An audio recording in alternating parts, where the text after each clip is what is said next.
Bismillahirrahmanirrahim. Bismillahirrahmanirrahim. Ya, silakan yang ingin Bismillahirrahmanirrahim. menyampaikan. Bismillahirrahmanirrahim.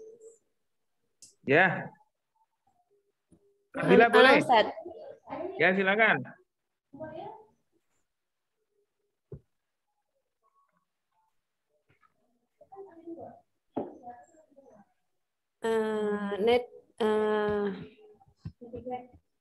Keamanan privasi data di media sosial dan privasi generasi milenial oleh Fulki Rushda.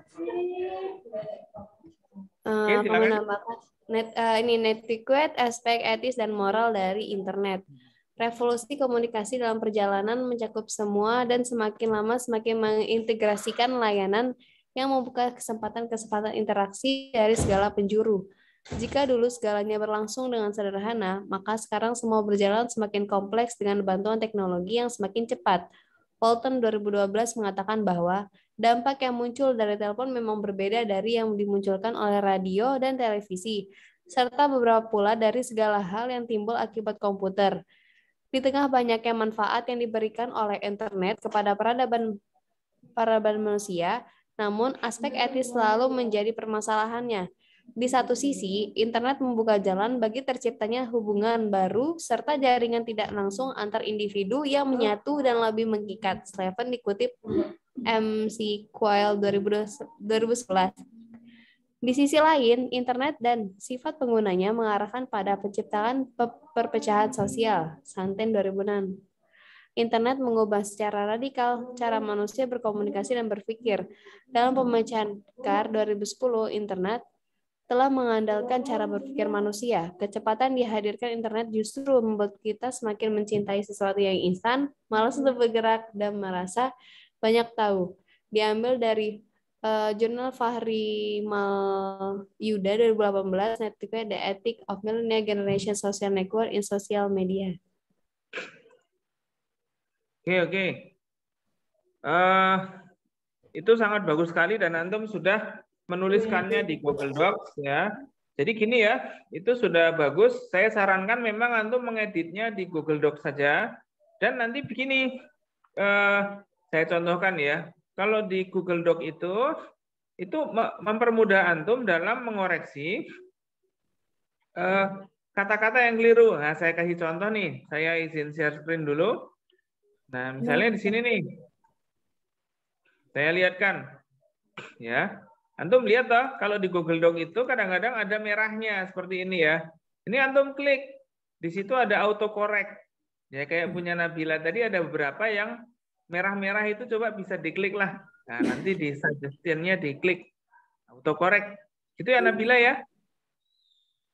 Nah, seperti ini Nabila. Nanti kalau ada yang keliru, itu langsung pakai autocorrect. Nah, itu maksud saya kenapa saya minta antum itu men-share ke saya Google Docs-nya saja. Ya, supaya yang kayak gini ini urusan tipe-tipe itu sudah selesai. Maka nanti Nabila tadi silakan dilihat lagi di Google Docs-nya itu kalau ada yang merah-merah di bawahnya itu artinya ada yang keliru atau tidak sesuai dengan kaidah. Ya, itu tipe-tipenya bisa dihindari dengan cara itu. Itu ya Nabila ya. Hanifah Ustadz. Ustadz Hanifah. Hanifah Ustadz, bukan Nabila. Walah. Ya, saya ganti. Hanifah.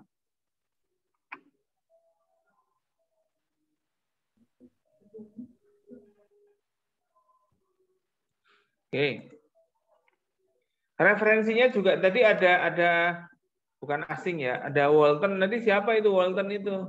Apakah tukang sayur di Mantingan atau siapa Walton itu? Nah, itu mungkin bisa dijelaskan nama lengkapnya siapa Walton itu. Maksudnya ditulis secara lengkap gitu. Bukan hanya Walton 2020. Terus referensinya lain di bawahnya. Bukan kata-kata Walton, bukan karyanya Walton. Nah, itu juga jadi catatan ya. Kalau misalnya antum mengutip dari bukan karyanya asli, nanti antum tuliskan di situ.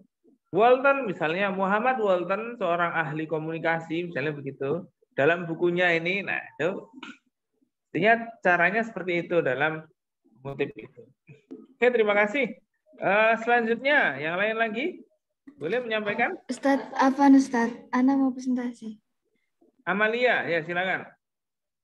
Setelah ini yang mau menyampaikan bisa angkat tangan ya, raise hand itu ya.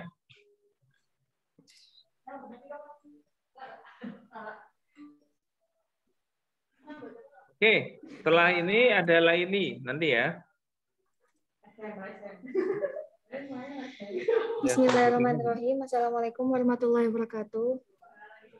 Waalaikumsalam warahmatullahi wabarakatuh. Di Silakan. sini saya ingin melanjutkan tentang pembahasan geometri Yunani yang ditulis oleh Uti Farhamida. Nah, Ya. Di sini judul utamanya hari ini adalah pola geometri Islam berdasarkan yang ada dalam dinasti Islam. Pertama, Ya. dinasti Umayyah. Pada akhir abad ke-7 dan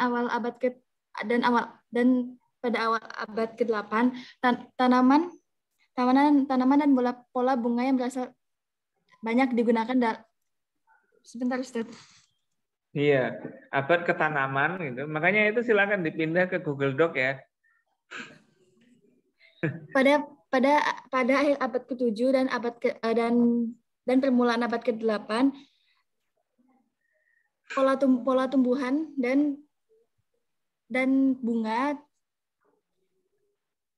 banyak berasal dari dinasti Sasania dan Bizantium. Arsitektur Bizantium sangat umum pada arsitektur Islam. Seperti contohnya pada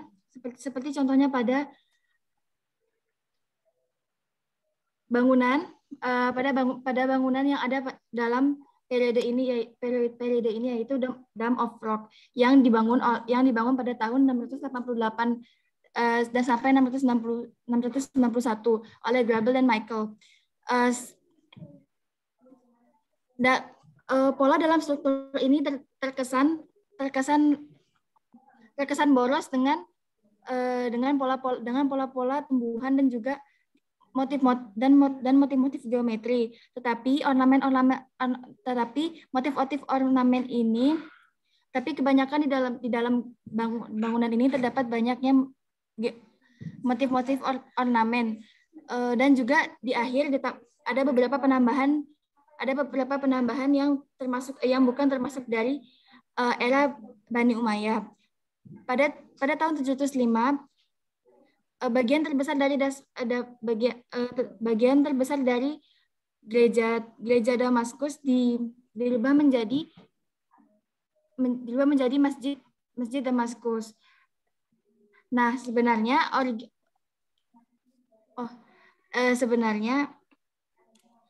ornamen asli dari bangunan ini banyak bertemakan tentang tanaman-tanaman dan juga sudut pandang alami dari Damaskus itu sendiri. Dan di akhir pemolesan layar pada pemolesan lantai pada halaman utama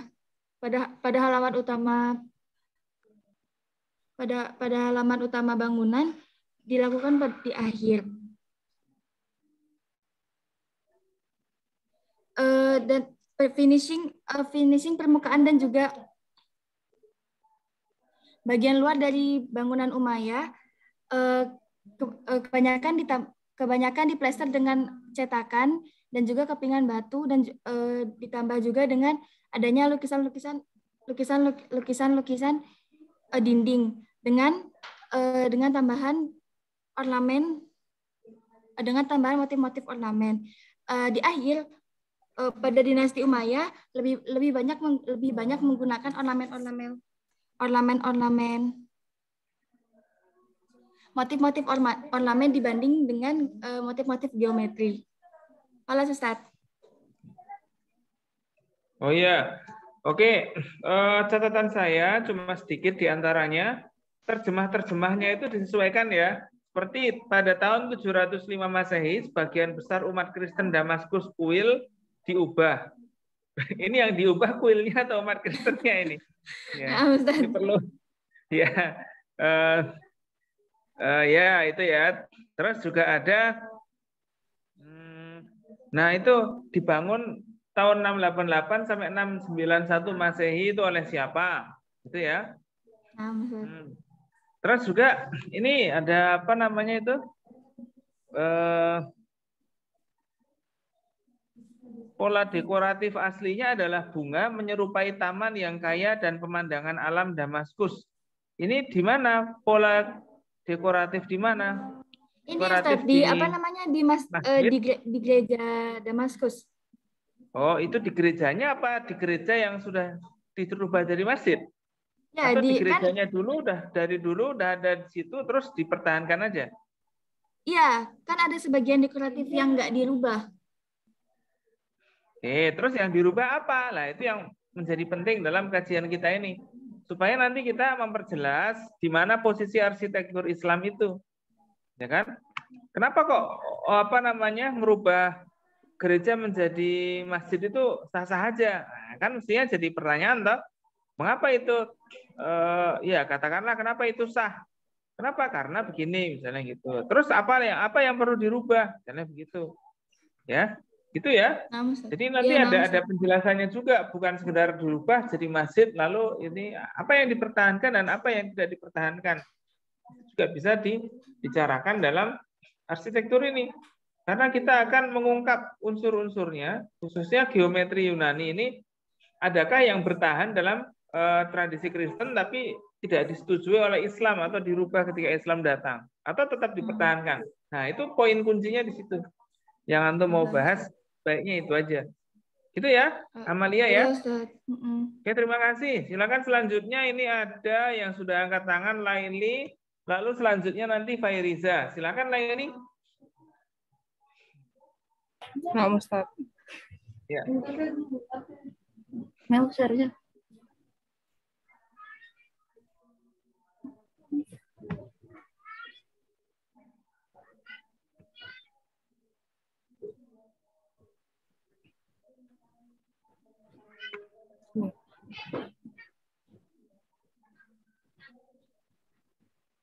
Nah, saya mengambil dari Uti Nadia Fitri Fajriya dengan judul Sejarah Komputer Analog dan Perkembangannya dalam Perspektif Islam.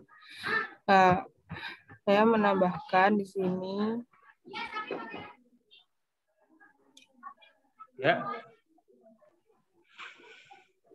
Pada tahun 1500 Masehi, komputer analog lainnya ditemukan ilmuwan Muslim di Spanyol Islam bernama Abu Ishaq Ibrahim Az-Zarqali atau Azrahel, sebutan orang barat untuk Az-Zarqali, berhasil menemukan ekuatorium, alat penghitung bintang. Peralatan komputer analog lainnya yang dikembangkan Az-Zarqali bernama Sapea. Inilah astrolaber pertama universal latitude independent. Astrolaber itu tak bergantung pada garis lintang pengamatannya dan bisa digunakan dimanapun di seluruh dunia. Ilmuwan Muslim lainnya bernama As-Sijni juga tercatat berhasil menemukan peralatan astronomi yang menggunakan prinsip kerja komputer analog. Alatnya bernama Zuraki, sebuah astrolaber heliosentris. Halo, Ustaz. Gimana? Oh, ini dah.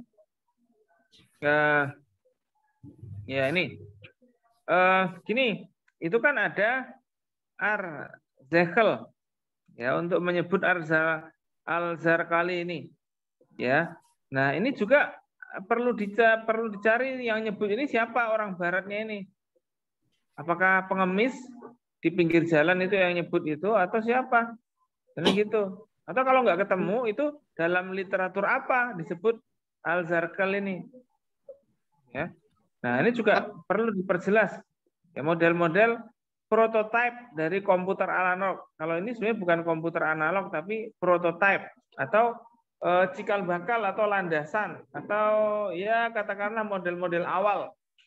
Begitu ya?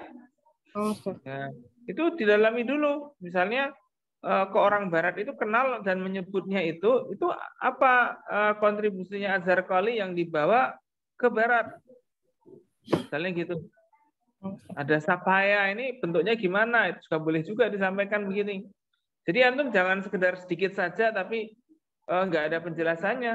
Justru sedikit itu jadi bagus kalau ada penjelasannya yang berkaitan dengan itu. Itu ya. Jadi nggak masalah menulis sedikit ini itu nggak ada masalah. Tapi yang saya inginkan adalah penjelasannya. Apalagi ini ada hal-hal yang sulit. Arzakel itu menemukan ekuatorium alat penghitung bintang. Gimana nih? Silakan ditambahin gambarnya. Ya. Seperti apa namanya?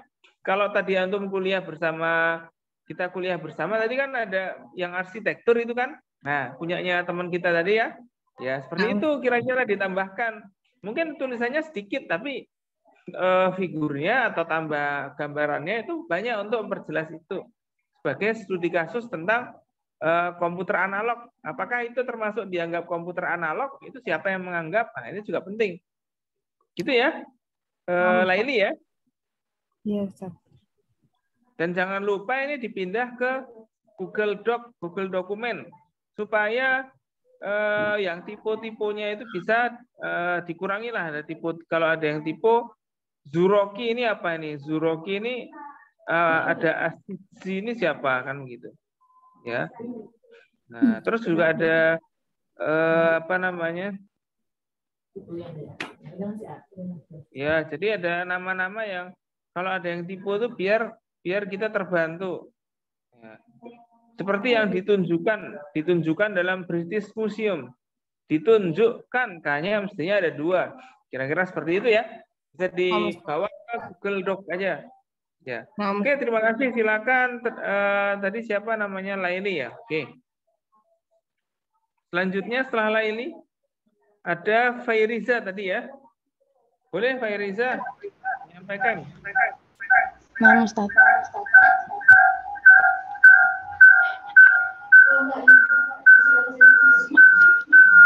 Cebuan gitu ini.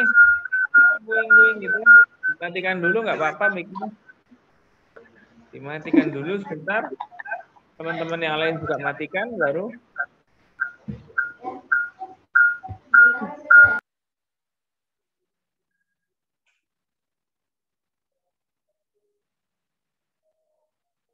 Atau share screen. Ya, oke, terima kasih. Share screen.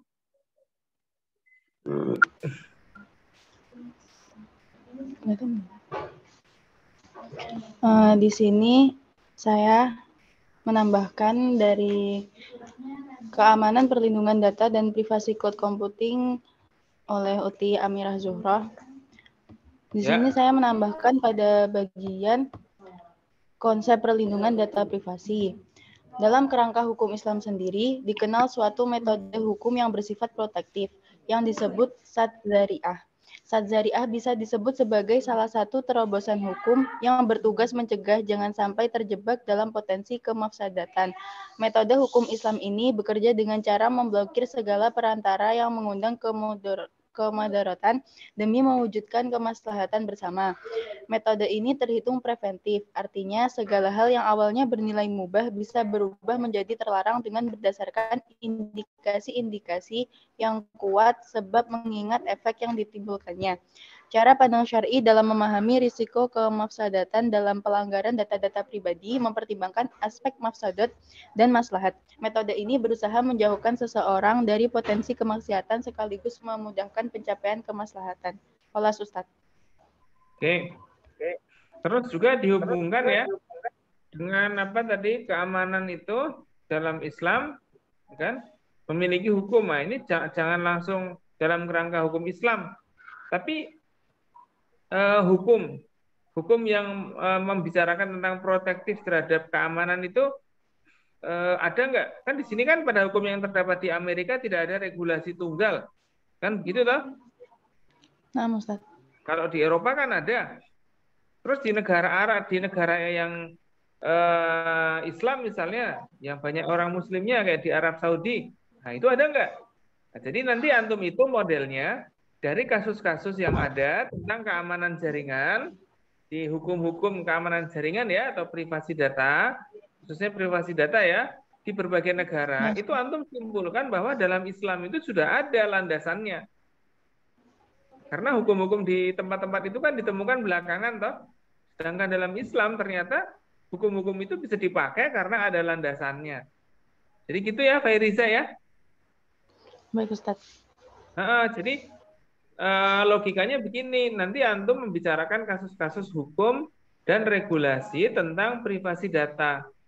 Lalu baru antum bicarakan dalam Islam itu ternyata ada akar privasi data ini dari kaidah fikih saddu dzari'ah. Begitu. Lalu apa saddu dzari'ah ini? Landasan ayatnya atau landasan usul fikihnya. Nah, situ nanti membicarakan privasi data itu antum juga membicarakan tentang hukum. Nah, jadi situ nanti ada sesuatu yang baru. Antum membicarakan kasus hukum-hukum di negara-negara tentang privasi data. Nanti antum membicarakan bahwa dalam Islam sudah ada. Sehingga orang-orang di Indonesia misalnya yang pengen bicara tentang privasi data merujuk ke Islam, itu antum membicarakan ini duluan. Sebenarnya ini bagus sekali kayak gitu caranya. Itu ya Fairiza ya. Oke, terima kasih. Nah, silakan selanjutnya Nabila, lalu menyusul Nike Vita.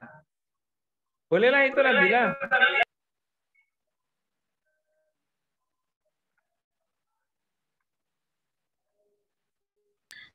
Assalamualaikum Ustaz. Waalaikumsalam.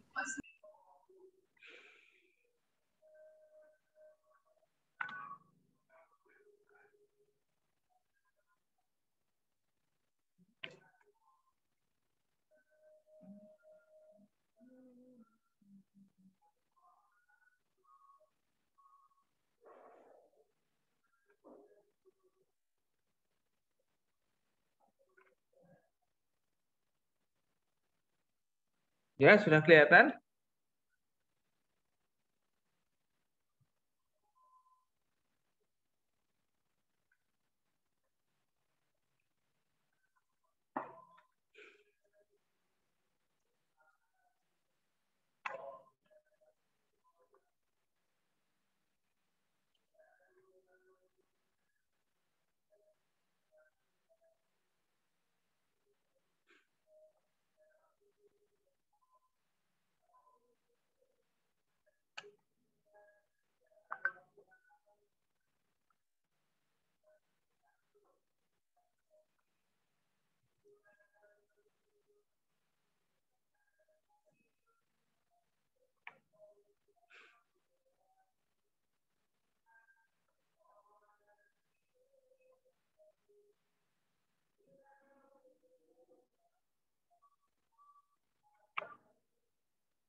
Mana tadi?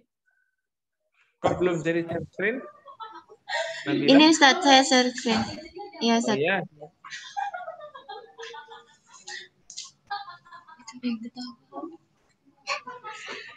Udah kelihatan? Udah kelihatan? Ya, kelihatan udah. Oke. Kali ini Ana mau menambahkan di bagian dataset. Sebelumnya sudah dibahas di penelitiannya Uti Lukif Yanika tentang machine learning bahwa dataset adalah kumpulan dari sebuah data atau sampel dalam statistik. Namun belum dijelaskan secara belum dijelaskan secara rinci mengenai dataset dan beberapa filosofinya. Di sini saya mengutip dari tulisan sebelumnya, yaitu dari Kevin Becorp yang berjudul Machine Learning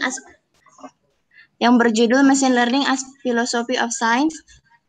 Saya ambil dari poin inductive simplicity, yang di dalamnya juga ada kutipan kalimat dari Albert Einstein, yaitu everything should be made as simple as possible but not simpler.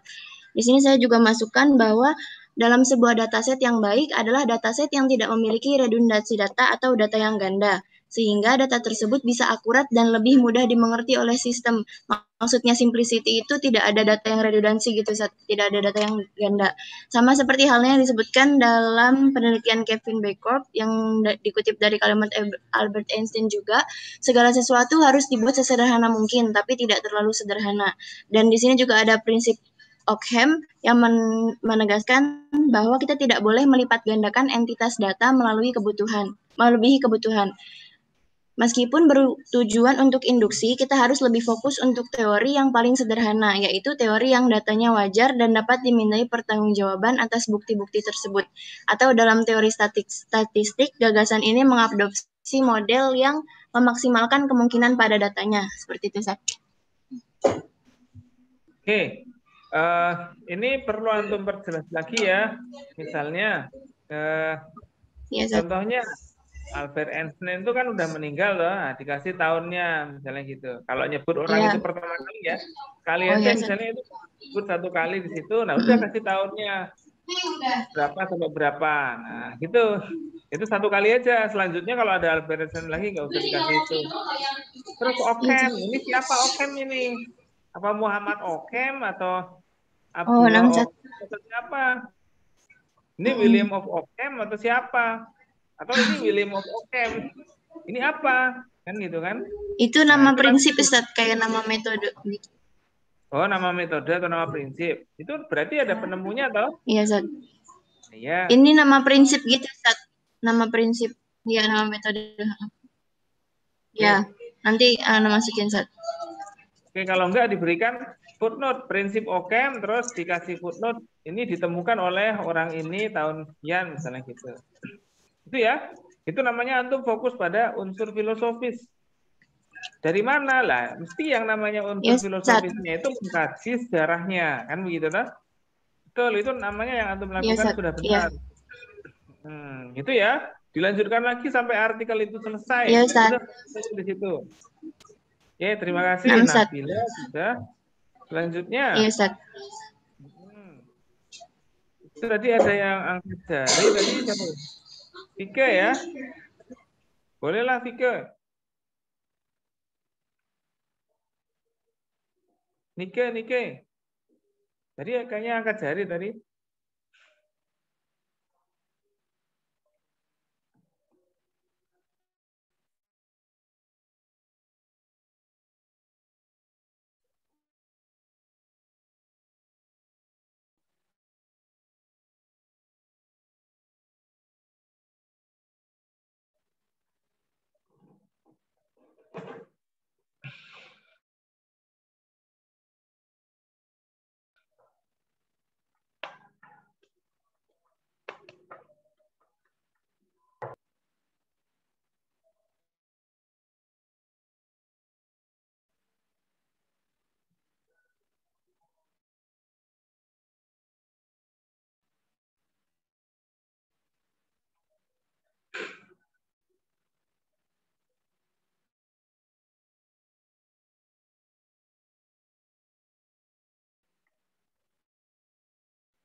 Nah, Ustaz. Silakan.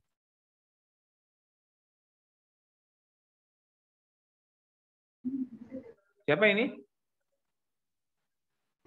Nika Vita, Ustaz.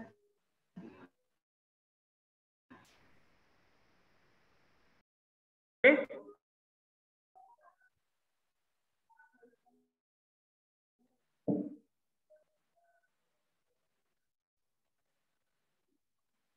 Belum kedengaran ini?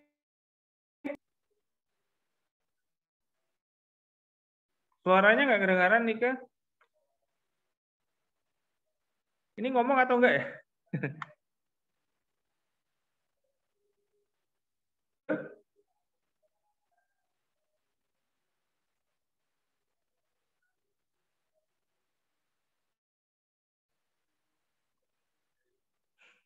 Ya, sudah kelihatan punya Nika ini.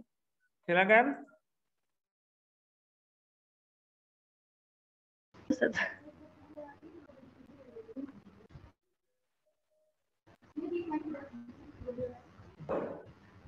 Sudah terdengar, Ustaz. Ya, baru kedengaran. Ya. Dari tadi belum terdengar. Jadi ini tentang monopoli di e-commerce.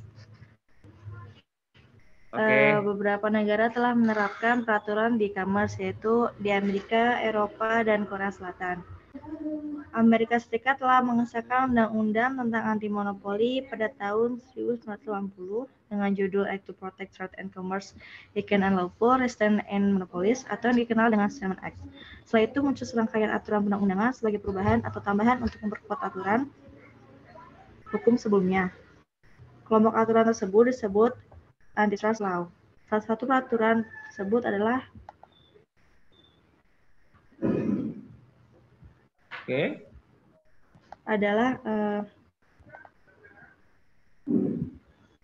adalah uncitral atau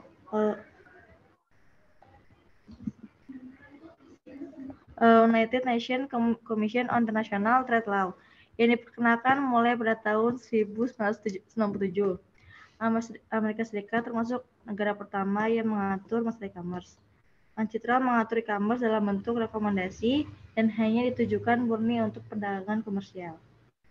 Di Eropa sendiri, perkembangan hukum persaingan usaha dimulai dengan adanya European Union atau EU. EU beranggotakan 27 negara yang bersama-sama membentuk integrasi ekonomi yang disebut European Atomic Energy Communication atau Euratom dan Economic European Community atau EEC. Tujuan pembentukan masyarakat Eropa adalah untuk menciptakan pasar bebas. Dalam pasar bebas, semua sumber ekonomi harus bergerak bebas, tidak ada hambatan oleh batasan negara. Sedangkan di Korea Selatan memiliki Undang-Undang Nomor 3320 yang diberi nama The Regulation of Monopolies and Fair Trade Act yang mulai berlaku sejak 1 April 1981 yang mengatur mengenai hukum persaingan usaha. Selain itu, Korea Selatan telah mengatur e-commerce dengan komprehensif dengan adanya 23 regulasi terkait e-commerce. Di antaranya perlindungan konsumen pada transaksi elektronis, transaksi finansial secara elektronis, promosi industri game, industri musik, industri perangkat lunak atau software, perkembangan industri e-learning, perlindungan privasi lokasi, penataran digital, dan e-governance. Nah, kemudian ada lagi pengaturan e-commerce Indonesia. Pengaturan e-commerce dalam hukum Indonesia terbilang masih terbatas.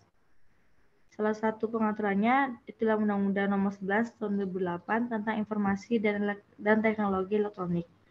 Undang-Undang ITE merupakan gerbang harmonisasi hukum konvensial dan hukum pada era digital.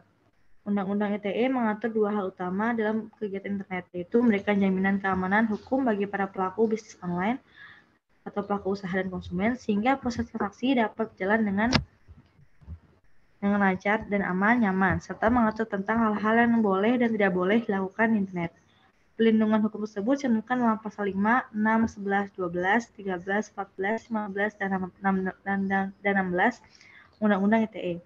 Namun dalam Undang-Undang ITE masih memerlukan peraturan pelaksanaan turunan sebagai jutlak dalam penerjemahan implementasi Undang-Undang Transaksi Elektronik itu sendiri.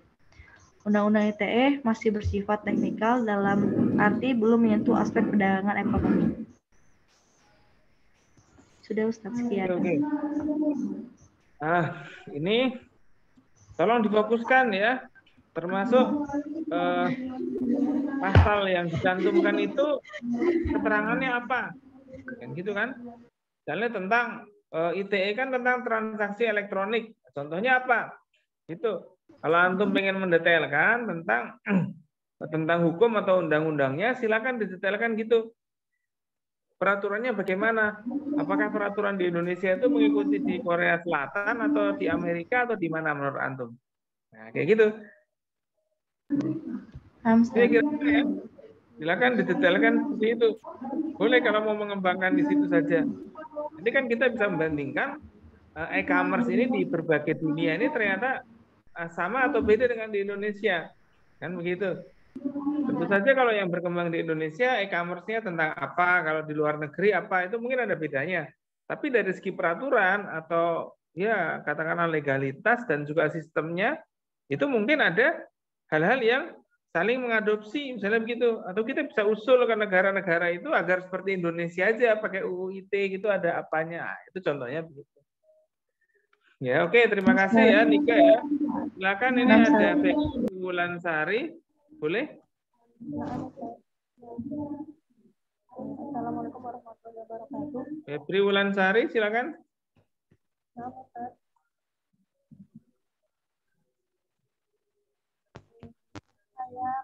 Saya Oke.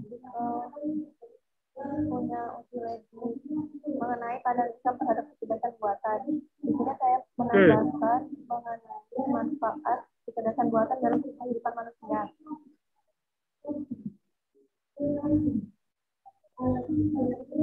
Jadi di sini kecerdasan buatan memiliki manfaat dalam kehidupan manusia seperti adanya robot Zora dan robot Da Vinci adalah dua contoh sistem bantuan robot AI yang menyoroti potensi manfaat artificial intelligence atau kecerdasan buatan.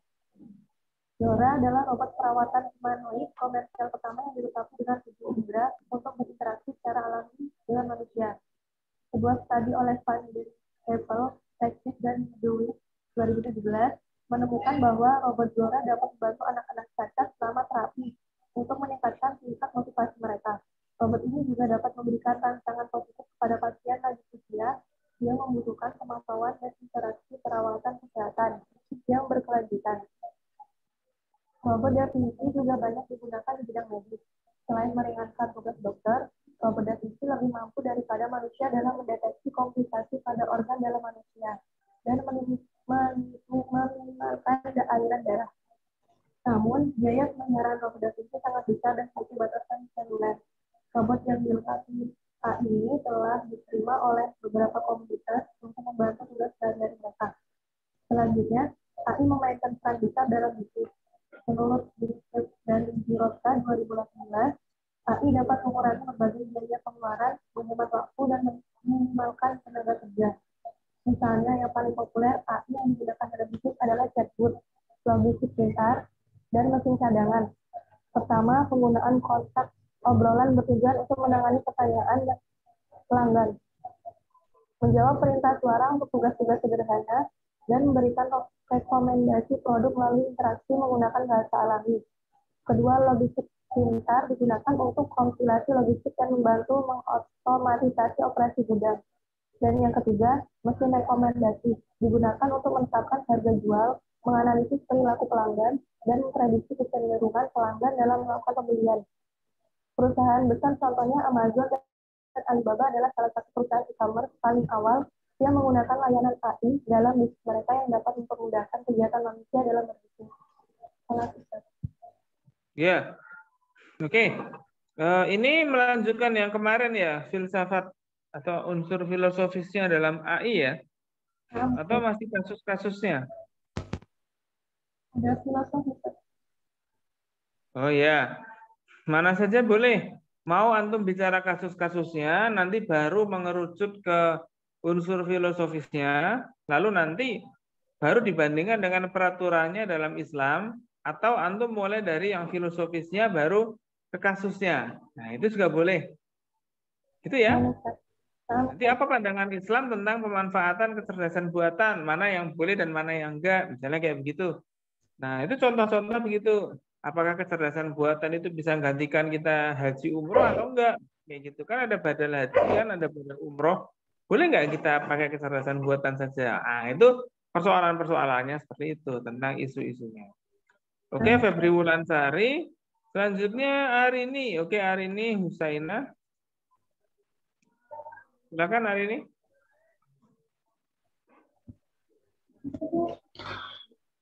Nah, Ustaz.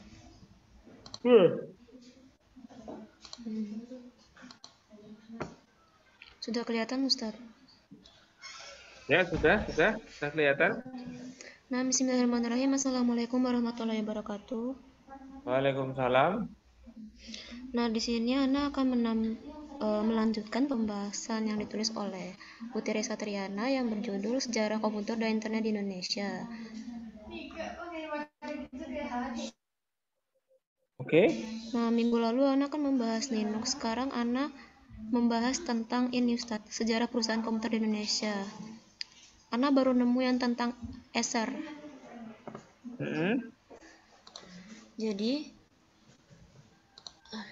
Acer merupakan perusahaan produsen elektronik asal Taiwan yang terkenal lewat berbagai macam produk komputer, notebook, tablet PC, hardware, dan juga perangkat storage. Lewat dedikasi dan konsistensinya dalam membentuk produk elektronik yang inovatif serta memiliki fungsionalitas tinggi terhadap semua lapisan masyarakat. Perusahaan PT Acer Indonesia yang didirikan pada tahun 1976 merupakan perusahaan dengan peringkat ketiga di dunia sebagai produsen komputer terbesar di dunia. Acer Channel, yakni model bisnis Acer Indonesia. Di Indonesia sendiri, Acer telah meraih keberhasilan sebagai produsen yang memperoleh penjualan tertinggi selama 5 tahun berturut-turut semenjak tahun 2007. Merupakan instrumen keberhasilan perusahaan, Acer Indonesia memiliki service center yang didukung standar prosedur operasional ISO 9001 sampai 2008 dan tersebar di seluruh Indonesia. Sejalan dengan strategi multi-brand yang diimplementasikan secara global, saat ini Acer Indonesia menaungi 3 merek PC di Indonesia, yakni Acer, Gateway, dan eMachines. Produk notebook Acer yang berhasil mendapatkan posisi terbaik di mana konsumen adalah Acer Aspire One. Melalui produk Acer Aspire One, Acer telah menyediakan notebook yang praktis dan efisien bagi masyarakat yang aktif dan dinamis. Selain itu, Acer memproduksi notebook Timeline X dan TravelMate. Hola, Ustaz. Oke, ya. Ini antum bahas developernya dulu berarti ya. Nah, Ustaz. Ada developer Acer. Ya. Antum boleh bahas yang itu atau antum tambahin kasus yang lain. Ya. Atau antum mau fokus ke developernya saja juga boleh. Ada Acer, ada IBM atau developer yang lain juga nggak apa-apa. Ya. Apakah benar-benar Acer yang pertama atau ada pendapat lain tentang itu boleh saja. Ya. Ini supaya kita ini ada detail lah gitu. Ini akan jadi kajian yang menarik karena detailnya. Ya. Oke, minggu depan silakan dilanjutkan lagi. Ya, developer yang lain juga oke. Oke, silakan yang lain. Scroll. Hari ini Husaina sudah. Kalau gitu saya baca aksen dulu. Alif Sita Maharani ada? Alif Sita Maharani? Hah? Alif Sita Maharani. Kalau nggak ada, ya sudah nggak ada. Alif Ustaz. Panitia Alhambra. Panitia Alhambra, Ustaz. Oh, Alhambra ya. Azizah Fajar Rizky ada? Panitia juga, Ustaz. Oh, ada juga. Ya. Oh, kirain izin. Mariha Ulia ada Mariha? Hadir, Ustaz. Ya. Fikri Farida ada? Panitia Alhambra, Ustaz. Ya.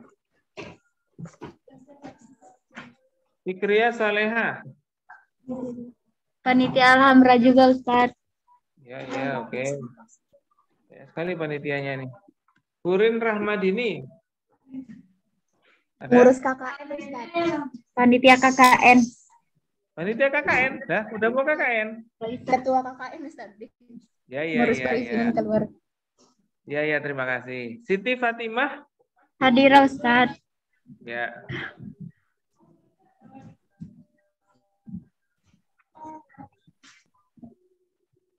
Oke, selanjutnya Safa.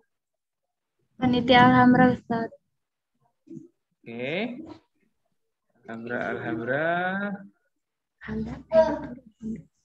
Adinda Robiatul. Editor Alhambra, Ustaz. Ya. Devi Nur Suryanita. Ada? Ini Ustaz. Devi izin, Ustaz. Ya. Ini presentasi ini minggu lalu sakit kok ya. Presentasi ya. Oke. Khairunisa Larasati. Ada? Ada, Ustaz. Oke.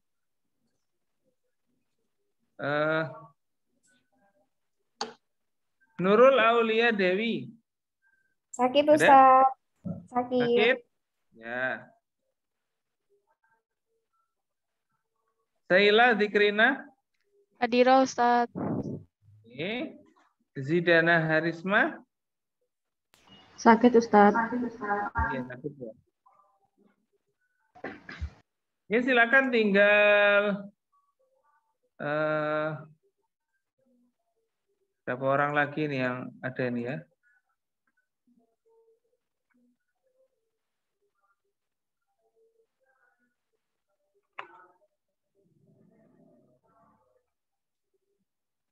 Lima orang, ayo 5 orang lagi. Saya tunggu presentasinya. Ana Ustadz. Siapa itu? Siti Fatimah. Siapa? Siti Fatimah Ustadz. Oh iya, Siti Fatimah, silakan. Mana sih?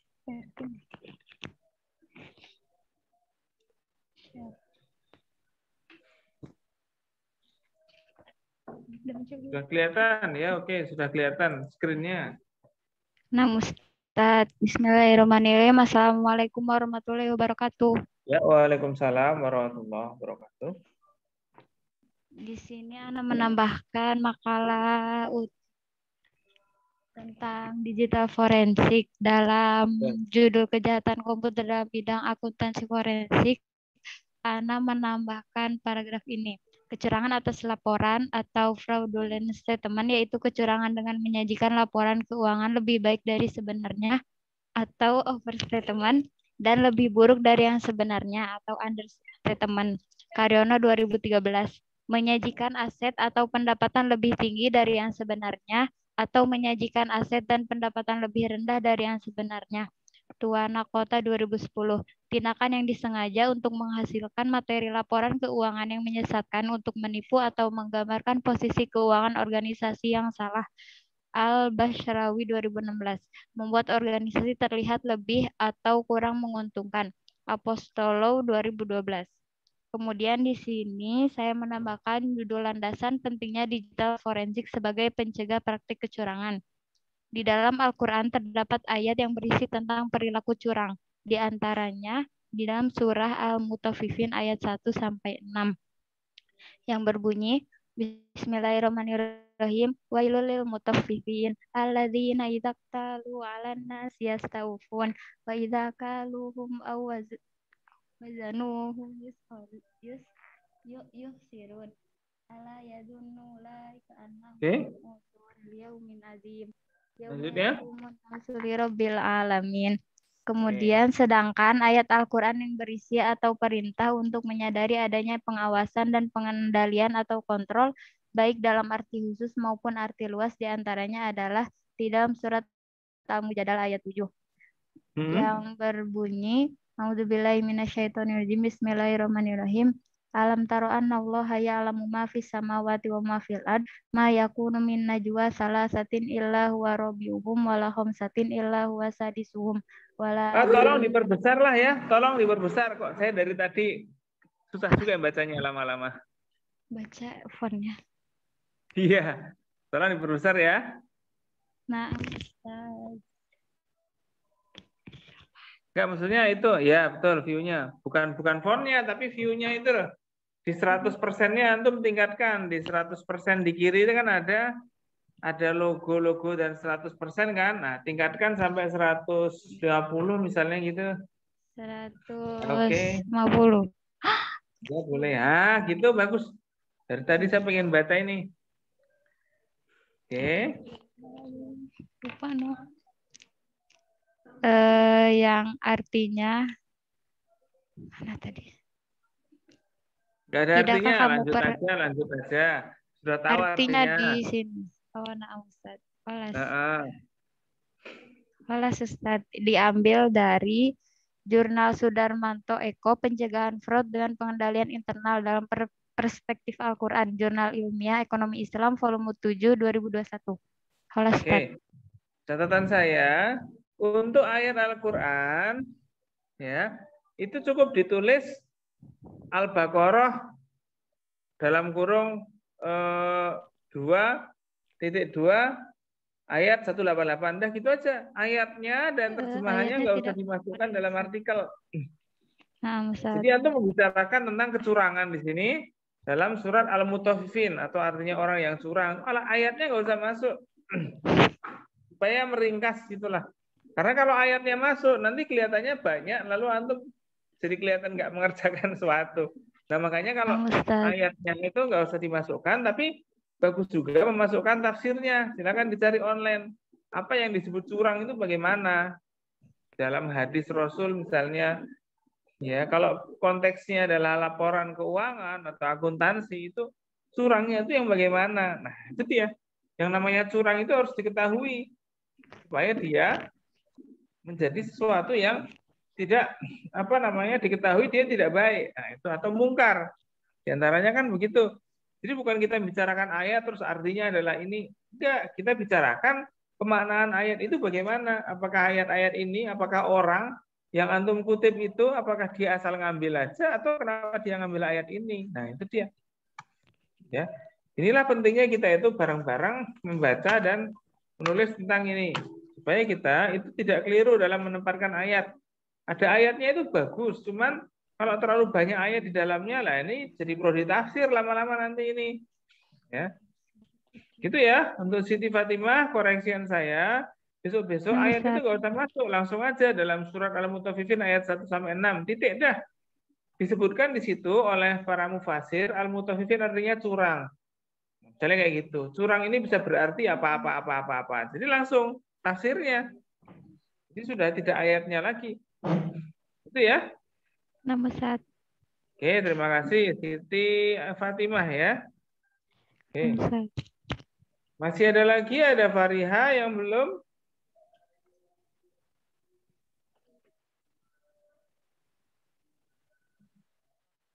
Ada Fariha, tinggal Fariha. Fariha, Devi Nur, dan juga Khairunisa Larasati. Silakan. Siapa ini? Fariha, Ustaz. Fariha, silakan.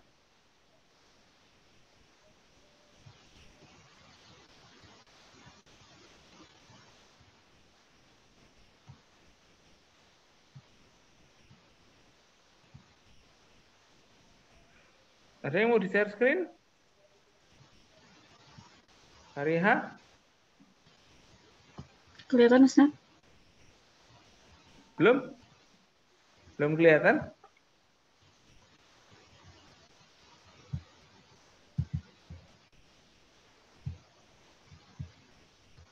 Atau ada kesulitan atau nggak bisa? Ah, ini sudah mulai.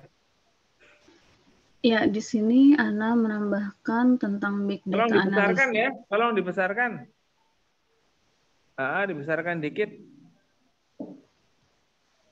Oke, terima kasih. Di sini Ana menambahkan sedikit tentang big data analysis.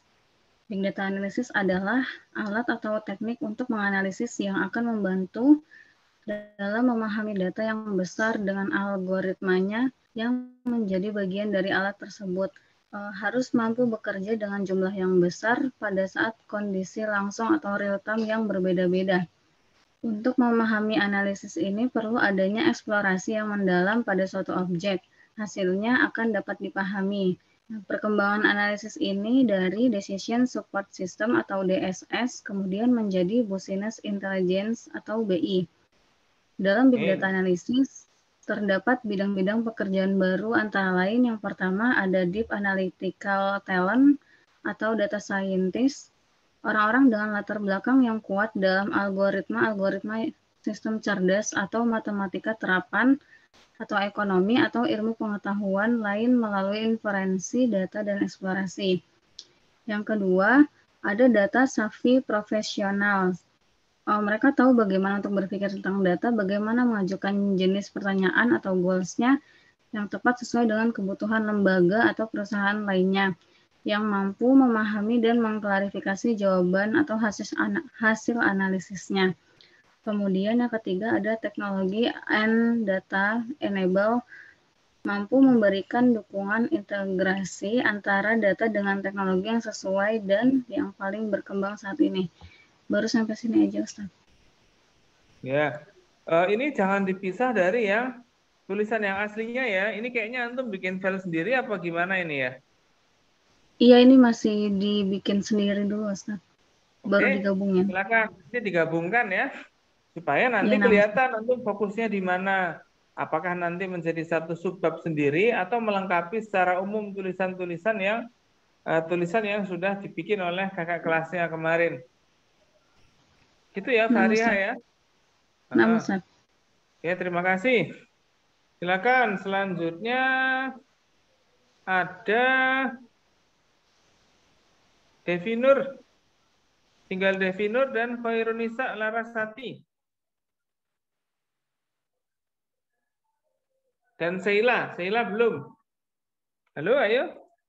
Tinggal 3 orang yang belum menyampaikan. Silakan menyampaikan biar selesai. Devi Nur juga pekan lalu juga enggak menyampaikan. Khairunisa juga enggak. Silakan setelah ini menyampaikan saja.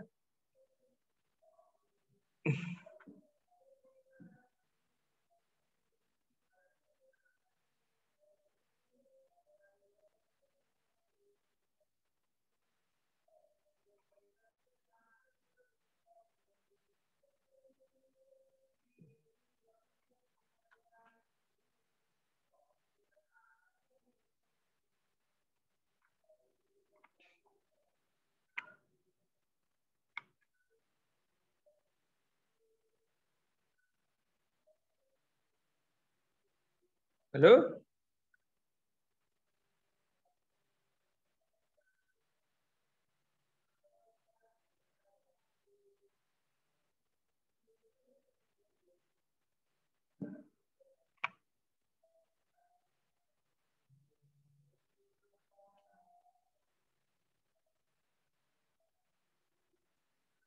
Halo, halo?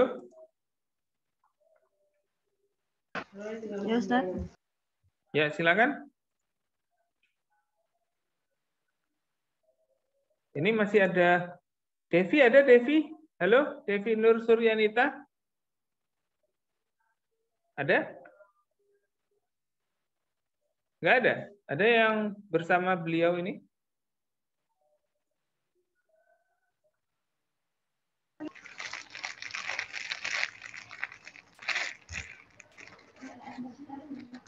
Devi Nur ada nggak, Nike? Ustadz Afan, Devi Nur izin. Oh, izin. Izin apa? Alhamdulillah, Ustadz. Oh, alhamdulillah. Ya, sudah. Tadi ada kayaknya ya. Nggak ada, Ustadz. Dari awal nggak ada. Oh, Khairunisa. Ada Khairunisa. Tadi kayaknya ada Khairunisa. Ninis, nah ini ada. Silakan menyampaikan. Benar, Ustadz. Oke. Saya tunggu. Sheila juga. Sheila Zikrina. Ada tadi kayaknya Sheila. Tinggal 2. Ayo. Segera saja supaya antum bisa lanjut kegiatan yang lain gitu ya.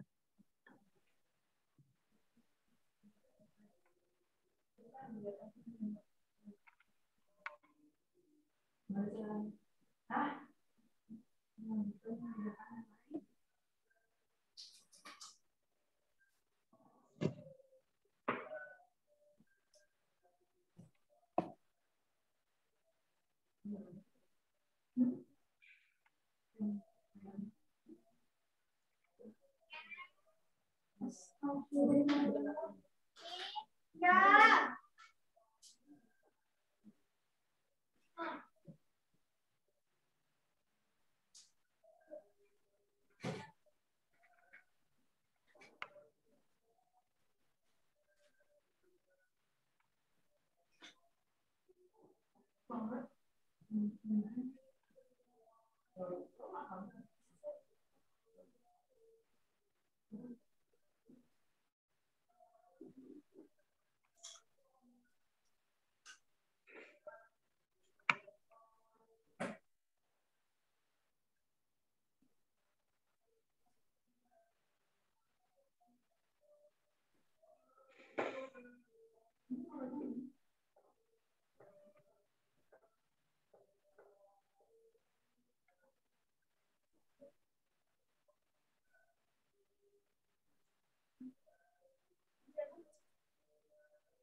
Masih.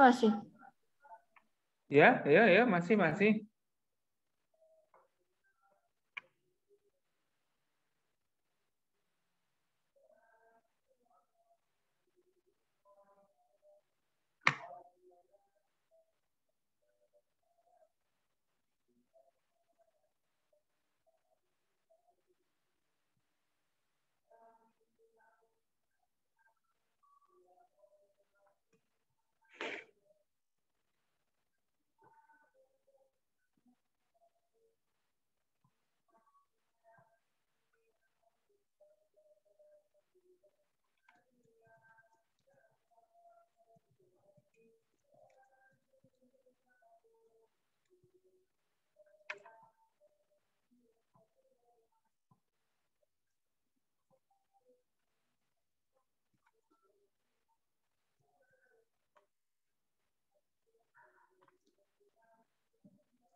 Halo, halo, ayo, ayo.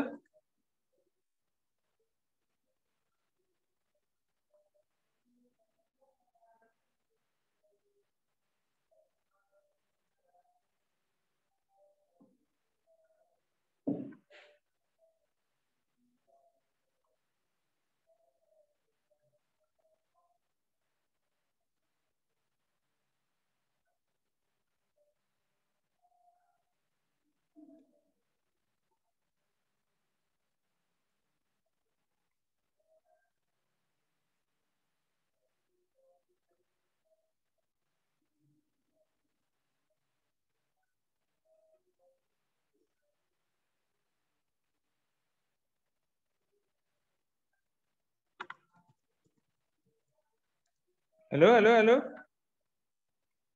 Ini yang belum? Atau tidak ada? Khairunisa? Khairunisa? Marilah kita tutup saja dengan membaca Alhamdulillah. Alhamdulillahirabbil alamin. Oh iya, pas adzan ini. Ya, minggu depan itu yang belum itu segera ya untuk mengenapi nilai yang belum ada hari ini. Terima kasih. Assalamualaikum warahmatullahi wabarakatuh. Waalaikumsalam warahmatullahi wabarakatuh. Ya, jangan lupa nanti UTS-nya tulis ya. Soalnya sudah saya kirim kan di grup kisi-kisinya. Ya, bisa dilihat